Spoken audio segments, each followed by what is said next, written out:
Yugandhar police officer వచ్చి బంటి దగ్గర ఇలా అంటూ ఉంటాడు.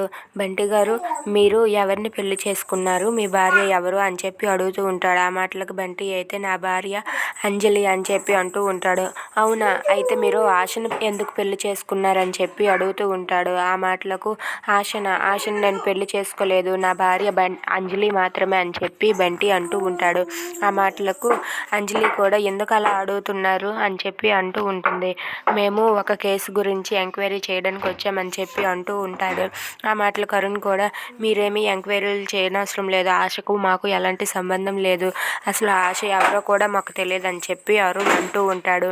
ఆ మాటలకు పోలీస్ ఆఫీసర్ అయితే ఎలా అంటాడు, ఆ ఆశను హత్య చేసింది ఎవరు పెళ్లి చేసుకున్నారో అవన్నీ తెలిసే వచ్చాను నేను, మీరేమీ నాటకాలు ఆడనవసరం లేదు అని చెప్పి యుగంధర్ అంటూ ఉంటాడు. ఆ మాటలకైతే అక్కడ ఉన్న అంజలి వాళ్ళంతా కూడా ఒక్కసారిగా షాక్ అవుతారు. అయినా ఆశకి మాకు ఉన్న సంబంధం ఏంటి, ఆశ మాకు సంబంధం లేదని చెప్పి అంటూ ఉంటాడు బంటి. ఆ మాటలకు ఆ పోలీస్ ఆఫీసర్ అయితే ఎలా అంటూ ఉంటాడు, నోర్మూయ్, ఆశను చంపింది నువ్వే, నాకు తెలుసు ఆ విషయం అని చెప్పి అరుస్తూ ఉంటాడు.